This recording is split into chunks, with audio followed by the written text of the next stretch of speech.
월말 김어준의 김어준입니다. 월말 김어준 매달 새로운 분야에 도전해 봅니다. 오늘은 밀리터리에 도전해 보겠습니다.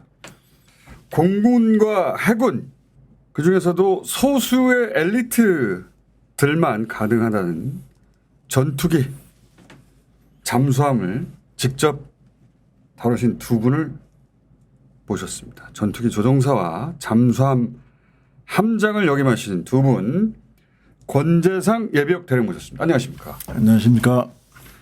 김용우 예비역 대령 모셨습니다. 안녕하십니까? 예, 감사합니다. 예, 권재상 예비역 대령께서는 조종사만 30년 맞습니까? 31년 4개월입니다. 이후에 편하신 후 국방대학과 공군사관학교에서 가르치시고 직접 저술을 하거나 번역한 서적만 20여 권이 넘습니다. 예. 대단하시네요. 우리 김용우 예비역 대령께서는 잠수함만 23년 맞습니까? 예, 맞습니다. 몇 개월인가요? 결수로는 따져보질 못했는데. 그리고 전역하신 이후에는 안창호급 잠수함 설계에 참여하시고 그리고 민간 영역에서는 영화 강철비2 네. 자문역으로 활약을 또 하셨고 최근에도 또 데시벨이라고 이제 다른 영화를 예. 하고 있는데 참여하는 게 너무 재밌고 그래서 원래 군인이 아니고 그쪽으로 처음부터 나갔어야 되는데 그런 생각도 들어요. 그 강철비 2 보고서 놀랐습니다. 매우 섬세하게 타치를 잘했더라고요. 아 군사 전문가 보기에 야 이 고증이 잘 됐다 그렇게 예. 보셨어요? 예, 예. 김용우 대령님도 다른 일을 하시죠 지금은? 예, 뷰티. 뷰티 예, 화장품 제조 하고 있습니다. 예. 품목이 뭐 지금 현재 두 종인데요. 뭐 그 크림 로션 이제 지금 우리 어머님이 제가 뭐 30년 동안 군대 생활을 하다 나와 보니까 잔주름이 너무 많으시더라고요. 뭐 깊은 주름은 제가 해결은 못 하더라도 어머니 잔주름을 해결하는 잔주름만이라도 해결하고 싶은 그 마음에 끌어들여가지고 뷰티. 예, 예. 자 공군사관학교 명예 교수님이니까 권 교수님이랑 하고 자 그리고 뷰티 하시고 있으니까 김 사장님이라고 제가 예.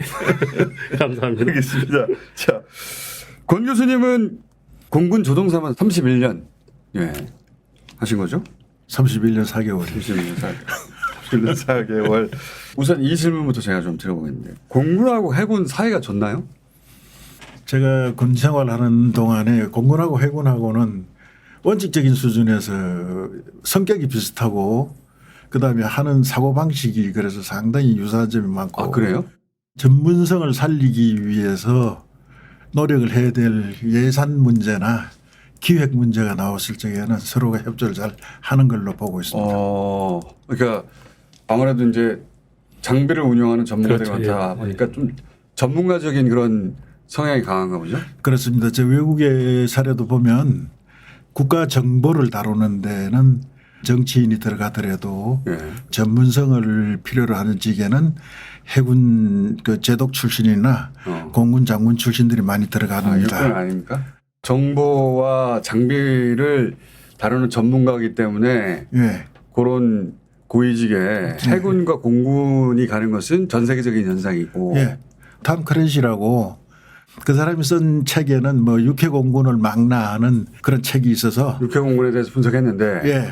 그 책이 지금 미국의 주요 군사교육기관에서는 필독서로 다 인정이 되고 있거든요. 거길 보면. 예. 거기에 보면 바로 그런 장면들이 다 묘사가 됩니다. 국가 최고 정보를 다루는 사람은 해군 제독 출신이고 국가의 군사 작전을 다루는 사람은 또 공군의 장군 출신이고. 육군 어디 갔어요? 육군. 아, 공군은 해군까지는 인정하는데 육군은 인정을 잘 안 하는 거군요. 많이 당해왔거든요. 많이 당해왔거든요. 아, 해군도 그런 인식이 있습니까? 육군에 대해서는 생각을 해본 적은 없는데 아니, 저는 군 생활한 31년 4개월 중에 예. 30개월은 육군에 가서 연락자교 노릇을 했습니다. 그러니까 육군의 생리도 웬만큼은 이해를 합니다. 육군에 어떻게 당했습니까? 공군이?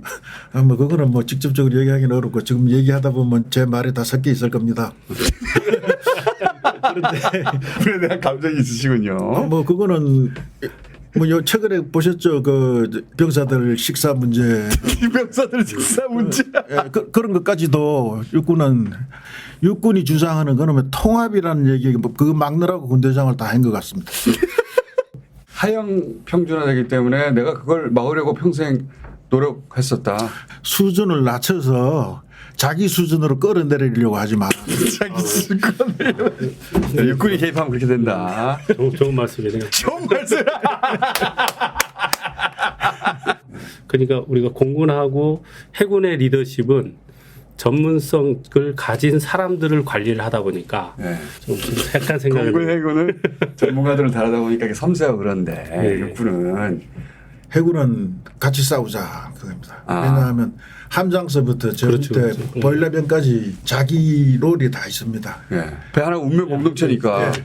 공군은 중령급이나 대령급 장교들이 직접 나가서 같이 싸웁니다. 아, 그렇죠. 대위 중위까지 같이 편대를 구성해서 같이 고급 장교들 최전선으로 나가는 거죠. 최전선. 네. 네. 근데 육군은 대대장급만 되면 나가 싸워라. 나가 싸워라. 나가 싸워. 너들끼리 나가 싸워라. 예. 그리고 뒤에서 다 지켜보고 있다 이거죠. 다 지켜보고 있다. 그래서 통합을 하면 안 된다.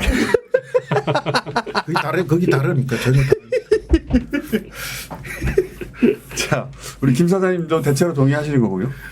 아니 뭐 이제 일리가 있겠구나. 이걸 아직 저정한 지가 그렇게 오래 안 됐기 때문에.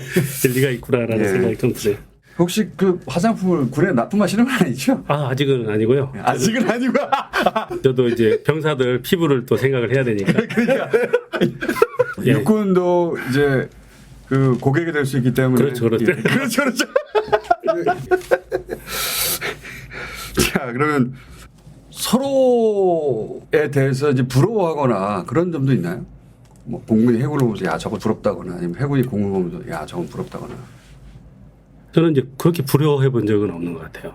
예. 공군이 부러웠던 적은 없다. 예, 없었던 것 같습니다. 해군이 부러운 적은 있으셨는데.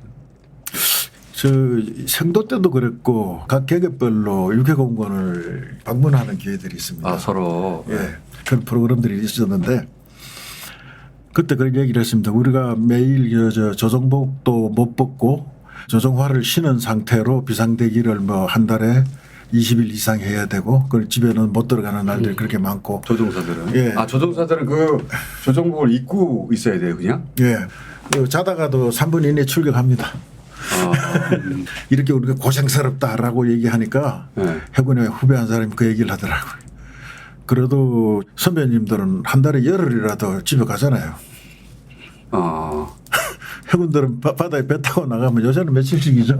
지금 뭐 한 달 우리 잠수함 같은 경우는 한 달이고 3개월. 바다에 나가서 예. 군함 같은 경우. 예. 예, 배전에 손을 이렇게 되면 중국에서 나는 황사가 백전에 묻어 있을 때 그 흙냄새를 맡고 위안을 삼고 했답니다. 황사가 반갑다. 육지에서 온 거기 때문에. 그래서 저 공군보다 해군이 더 고생을 하는구나. 그 생각을 많이 합니다. 부러운 게 아니라. 예. 근데 뭐 높이 나니까 높이 나니까. 그거는 좀 그렇게 멀리 있어야지. 높이 나니까. 그런데 공군은 땅 위에서 이륙해가지고 또 땅 위로 되돌아오잖아요. 예. 그러니까 울타리 밖에서는 항상 육군이 관심을 갖고 항상 이제 육군이 신경이 거슬리시는구나. 신경이 거슬리는 정도가 아니고 여러모로 간섭을 많이 합니다. 자, 그럼 여기서부터 출발해 보겠습니다. 전투기 조종사가 되려면 잠수함 함장이 되려면 엘리트들만 가잖아요, 결국은. 공군에서도 해군에서도 하고 싶다고 다 되는 거 아니잖아요. 어떤 사람들이 선발되는 건지. 공군은 처음에는 대학을 졸업하는 정도의 학력과 지능이 있다면 훈련을 거쳐서 조종사가 될 수 있을 것이다라는 생각으로 공군이 출발을 했습니다. 처음에는. 예. 그런데 이제 공군이 전선에 나가서 싸울 적에 예. 굉장히 희생이 많거든요. 예를 들면 유럽 전선에서 예. 그 미 육군의 경우를 보게 되면 지상전에서 그 전투하다가 죽을 확률은 5분의 1인데 예. 공중에서 전투하다가 죽을 확률은 2분의 1이라고 그랬습니다. 2차 대전 때요? 예. 오. 그러니까 유럽 전선에서 5년간 싸우는 동안에 공군 작전 요원들이 20만 명이 죽었습니다. 아, 그렇게 많이 죽었어요? 예. 조종사는 처음 출격해서 초기 5번의 위협을 잘 넘기면 죽을 확률이 2분의 1로 떨어집니다. 그 통계가. 그러면 그 죽을 확률이. 5번 이내에는 2분의 1이 아니라 거의 죽는 얘기네요. 한 70~80%가 당했습니다. 2차 세계대전 때. 2차 세계대전의 5회 이내의 초짜들은 예. 거의 70~80%가 죽고 예. 그걸 넘기고 나면 이제 경험이 쌓여가지고 살아남을 확률이 올라가는데 그걸 다 합치면 결국 2분의 1밖에 안 된다. 예, 역시 김 선생님입니다. 근데 그렇게 하다 보니까 최초의 5번의 출격을 예. 자군 내에서 훈련을 통해서 그 경험을 쌓게 만듭니다. 레드 플래그라고 얘기를 하는 그런 훈련 과정을 거칩니다. 예. 실제 미사일을 쏘는데 탄두가 없다든가 뭐 전장 환경을 미리 체험을 하게 만드는 이것도 전투 현장에 가서 겨우 살아남은 조종사가 낸 아이디어로 그런 걸 만들었습니다. 우리나라도 미국에서 그걸 할 적에 그 훈련에 갑니다. 또 하나의 통계가 재미있는 게 있습니다. 2차 세계대전 때 호주에 있던 후송병원에서의 통계를 보게 되면 전체 입원 병력 중에 6%가 조종사 출신이라고 그랬습니다. 전체에서 6%가 조종사 출신인데 그 전체 군의 2%밖에 안 되는 조종사 그룹에서 정신 이상자는 그렇게 많이 나왔습니다. 정신 이상자가 왜 그러냐 하니까 육군은 싸우러 가더라도 한참 걸어가다 보면 아이고 내가 싸우러 가는구나 하는 걸 각오를 다질 그렇죠. 시간이 마음의 준비가 될 수 있는 시간의 여유가 있는데 이제 공군은 잘 먹고 뭐 마시고 놀고 있다가 비상벨 울리면 1시간 이내에 싸우러 전장에 들어가는 거잖아요. 마음의 준비가 없는 상태에서 예. 그러니까 언제 죽을지 모르는 상황이 항상 이어진다. 예, 그래서 공군 파일럿들은 되게 술중뱅이가 많습니다. 그렇게 뭐 일종의 변명인지 모르지만은 자기의 그 그러니까 최후의 정신이 순간에 나갈 확률이 3배나 된다는 거네요. 네, 이제 그래서 사관학교를 통해서 조종사 요원을 양성하는 과정에서부터 그 사람의 육체적인 강건함, 정신적인 강건함 그것을 강조되는 훈련을 합니다. 그거 어떻게 합니까? 그러니까 연속되는 긴장을 정신적으로 버텨낼 수 없겠다 싶으면 조종사를 안 시키는 거잖아요. 네, 그렇습니다.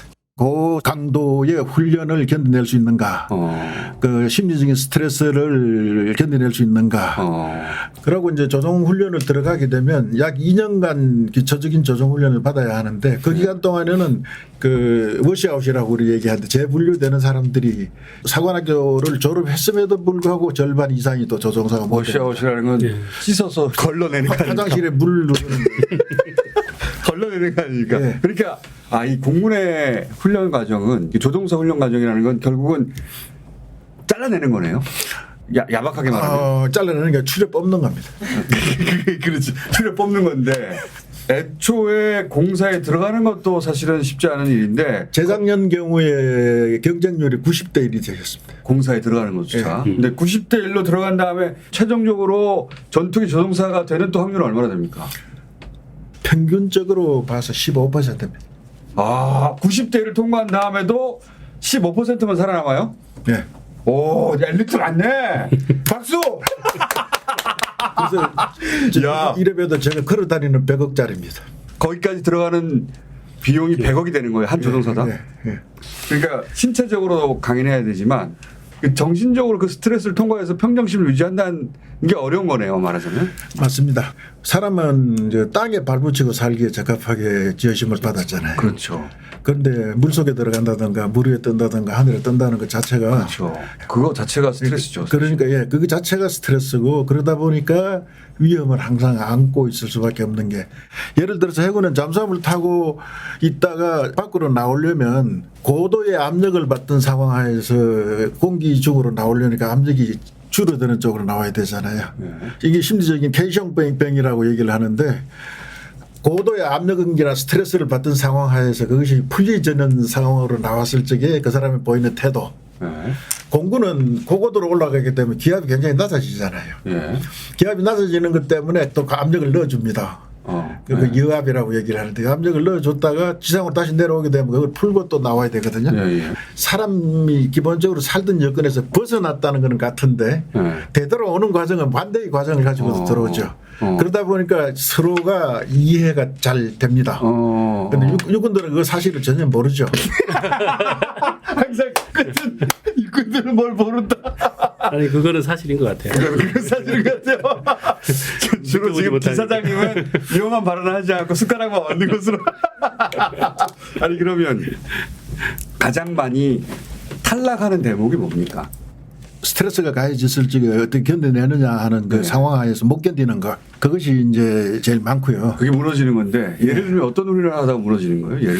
예를 들어봐 주세요. 기본 육체적인 훈련에서 예, 예. 못 견디는 경우도 있고요. 있겠죠. 지구본처럼 만들어놓고 사람을 예. 넣어서 360도로 막 잡아 돌리는 거. 예, 어지러운. 예, 공중 진압력 같은 것을 양성하거든요. 예. 근데 거기에 못 견디는 사람들이 아 나옵니다. 그런 걸 못 견디는 사람도 많고 막 예. 토한다든가 정신을 잃는다든가. 그렇습니다. 저도 처음에 비행기를 딱 타니까 나는 가만히 있는데 세상이 빙글빙글 돌더라고요.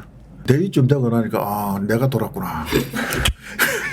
비행기 안에서 보면 계기판 그대로 있고 내가 도는 것도 아닌데 뭐 가상 수평선이 빙글빙글 돌아가니까 세상이 도는 걸로 보이지 그러니까 않습니까? 땅 위에서 익숙해진 감각을 가지고 보게 되니까. 예, 바로 그겁니다.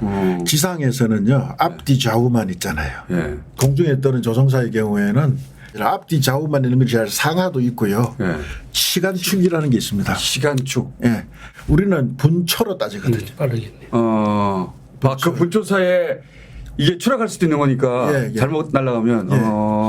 그래서 그것을 훈련하는 과정에 못 견디는 사람들이 굉장히 많이 나옵니다. 계기판에 있는 계기가 한 40여 가지 됩니다. 최소한으로. 예. 그걸 한순간 쭉 훑어가지고 내 비행 상태가 어떻다. 그 다음에 적기가 어디 있느냐. 이게 기본적으로 멀티태스킹이 돼야 되는 사람이구나. 예, 그렇습니다. 공포심도 제어해야 되지만 예. 그 가운데 계기판을 동시에 읽어내고 그 다음 판단을 순식간에 해내는 그런 능력이 발달한 사람. 예, 그런 훈련을 많이 합니다. 그런 훈련을 경험한 사람들이 군 부대를 운영할 적에는 뒷짐만 지고도 저놈이 무슨 생각을 하고 있는지. 결론은 항상 육군은 안 돼. 그래서 그 농담 한번 하고 지나갈게요. 옛날에 이제 하늘에서는 새들이 왕이 필요해서 독수리를 왕으로 뽑았고 예. 땅에서는 그 호랭이를 바다에서는 고래를 왕으로 뽑고요. 예. 근데 하늘 땅 바다가 한 덩어리가 돼서 잘 살아야 되면 대왕이 하나 있어야 된다. 예, 대왕. 그 대왕을 뽑자 그랬더만은 뭐 고래는 바다에서 헤엄을 치는데 육지에 올라오면 전병이고 예. 호랑이는 바다에 들어갔다면 헤엄도 제대로 못 치고 예. 새는 이 땅에 내려오면 이거 걸어다니는 게 닭이나 마찬가지다 이거죠. 자기나 마찬가지다. 예. 그래서 이거 어떡하고 생각을 했더니 적당히 걷고 적당히 날고 적당히 헤엄치는 것 오리. 그래서 오리가 대왕이 됐다. 이게 공군이 뭡니까 이게? 자 잠수함도 예. 만만치 않은 상황이잖아요. 그렇죠. 이제 뭐 잠수함 승조원이 이제 뭐 예를 들어서 40명이다. 예. 그러면 40명이 이제 한 몸이 돼야 되잖아요. 함장이 머리고 나머지는 아주 일사불란해야 되는 그렇죠. 거니까 잠수함은. 예, 예. 그러니까 이제 부품처럼 완벽하게 돌아가야 되는 거죠. 그렇죠. 그러니까 지금 우리 뭐 잠수함이 이제 엄청나게 첨단 장비고 전문 장비거든요.